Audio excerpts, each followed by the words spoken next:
या फिर फर्श पर लाना चाहते हैं। इस समय बरवाला हल्के में मौजूद है हमारी टीम और बरवाला हल्के के आम जनमानस से जानने की कोशिशों में लगे हैं। उनको थर्मामीटर लगाकर चेक करने की कोशिश करेंगे कि किसका पारा यहां हाई है और कौन इस पारे से बाहर देखा जा सकता है। हम आपको बता दें कि लगभग 1,87,000 के वोट बैंक वाला बरवाला हल्का पिछले जब से बरवाला में चुनाव शुरू हुआ, विधानसभा बनी अभी बरवाला, यहां पर बीजेपी आज तक कमल नहीं खिला सकी है। अभी भी वनवास यहां देखने को मिल रहा है बीजेपी का। क्या इस बार बीजेपी का वनवास खत्म होने वाला है या फिर कांग्रेस सत्ता का परचम लहराने चली है या फिर आईएनएलडी? मुकाबला बेहद सटीक है, बेहद रोमांचकारी मुकाबला बरवाला का देखने को मिलेगा। इस समय मेरे साथ कुछ लोग हैं जिनसे जानने की कोशिश करते हैं कि आबो हवा, ये जो आबो हवा इस समय है, रुझान इस समय जो है, माहौल किस पार्टी का बनता देखा जा सकता है? क्या बीजेपी का वनवास खत्म होगा या फिर कांग्रेस परचम लहराएगी या फिर आईएनएलडी, जिसका दावा अभय सिंह चौटाला करते नजर आ रहे हैं कि वो सीएम बनेंगे, अभय सिंह चौटाला सीएम बनेंगे? लोगों से जानने की कोशिश करते हैं वास्तव में लोगों के दिल में क्या है। आपका नाम? राजेंद्र बरवाला, मैं बरवाला से हूँ और जन्मभूमि मेरे बरवाला से।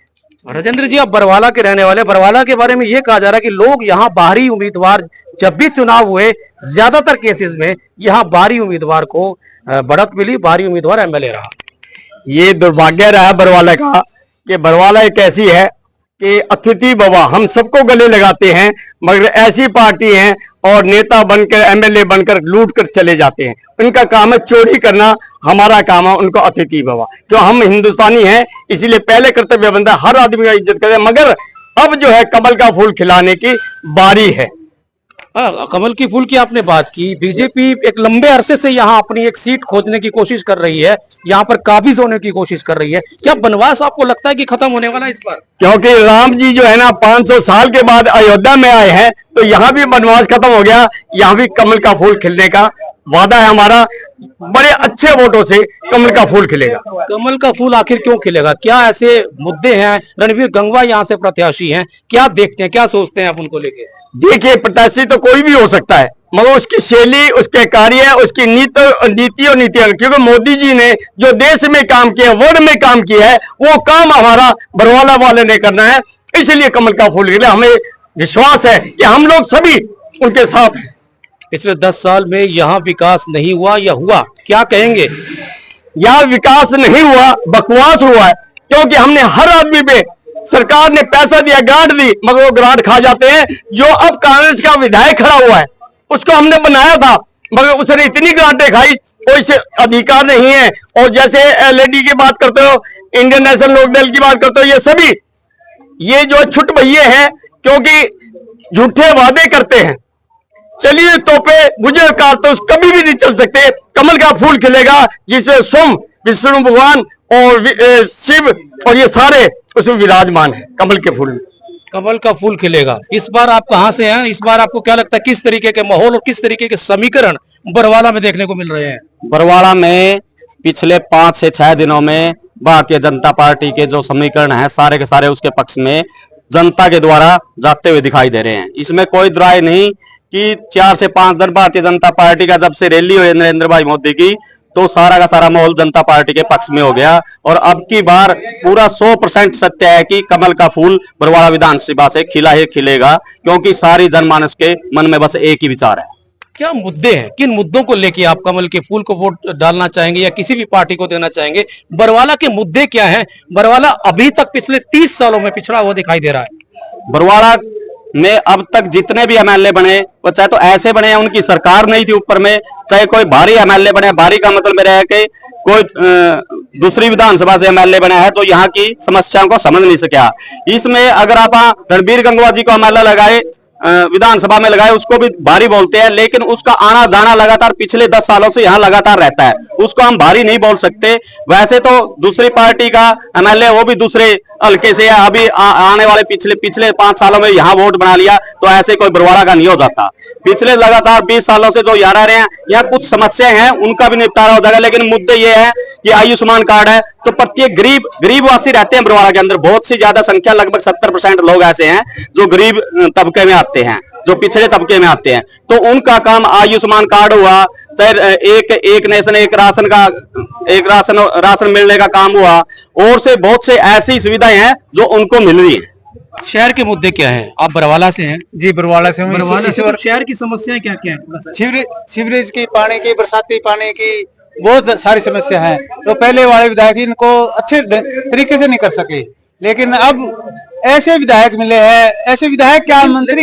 ये नलवा से विधायक रहे हैं, नलवा की जनता के लिए उन्होंने 5 साल बदस्तूर काम किया है, और यहाँ 10 साल काम किया है। हाँ, बीजेपी की मैं बात कर रहा हूँ। हाँ। तो यहाँ से ये भी तो बाहरी प्रत्याशी के रूप में काउंट होंगे ना। ये बाहरी प्रत्याशी नहीं है सर, ये वहाँ पे इतना काम करके आए हैं कि ऊपर यही भेजा है कि यहाँ पे कमल नहीं खिल सका, और अब इनको भेजा भी आप खिलाने के लिए जाओ। रामनिवास गुरेला भी पहले एमएलए रह चुके हैं, वो यहाँ उन्होंने 5 साल शासन किया कांग्रेस की सरकार में, वो भी भारी मान रहे हो आप? संजना को भी भारी मान रहे हो आप? एक मिनट, गोडला साहब रहे 5 साल, उसके बाद में भी टिकट लेके आए, उन्होंने अच्छा काम किया होता तो आपको सकता है ताजा लिपेड़ा तो हर कोई देखता है, लेकिन तभी उनको मौका नहीं दिया। मुद्दों को लेकर आप वोट देना चाहेंगे बरवाला में? आप क्या चाहते हैं? आप आपने बीजेपी की बात की, बीजेपी से आप क्या मांगते हैं बरवाला के लिए? बीजेपी की सरकार आती है तो आप क्या मांगते हैं? पानी की व्यवस्था ठीक नहीं चलने लग रही, पानी की, सीवरेज की, नहर की, सारी ये समस्या है। लेकिन ये सरकार ऐसी है, बगैर पर्ची बगैर खर्ची बढ़िया काम करती है। किसी के एमएलए एमपी के साथ में घूमने की कोई जरूरत नहीं। पहले क्या होता है, एमएलए एमपी के पास में घूमे जाया करते, हम किराया लगा लगा के गाड़ियां भर भर के जाया करते। लेकिन अब क्या होता है, सुबह उठे तो हमें पता चलता है बच्चों का मेरा नंबर आ गया। बिना पर्ची बिना खर्ची। आप युवा हैं, आप क्या करते हैं? सर मैं नौकरी करता हूँ, और जो बिना खर्ची और बिना पर्ची बीजेपी सरकार ने नौकरी देने का काम किया है, उसके अंदर गरीब से गरीब तबके के लोग नौकरी लग रहे हैं। जहाँ ये बात आती है CLU कांड की, जहाँ घोड़ेला साहब का नाम आता है, जो साफ सभी के आदमी नहीं है, जिन्होंने लोगों के लिए नौकरियां बेचने का काम किया। लोगों को जहां तक हो सकता है वहां उन्होंने हर नीचे तबके के लोगों को नीचे दबाने का प्रयास किया। सर मैं बरवाड़ा हल्के से। बरवाड़ा हल्के में क्या आपके गांव में, आपके इलाके में बिना पर्ची नौकरियां? बिल्कुल सर, एसी समाज के लोग और कुछ और बिरादरी के जो लोग हैं वो बिना खर्ची और बिना पर्ची के इस सरकार में नौकरी लगे हैं। बेरोजगारी की क्या मुद्दे हैं? किन मुद्दों को लेकर चुनाव डालने वाले हैं, चुनाव में पार्टिसिपेशन देने वाले हैं? मुद्दा ये है सर कि जो भी बीजेपी सरकार जब आएगी तो एक तो सड़कें, एक भ्रष्टाचार, और जो बेरोजगार युवा है उनको नौकरी देने का काम बीजेपी सरकार करेगी। आप क्या कहना चाहेंगे? आप कहाँ से हैं? आप बरवाला से 16 नंबर वार्ड में। बरवाला के 16 नंबर वार्ड। बरवाला में एक परेशानी हमने लोगों के बीच जानने की कोशिश की थी।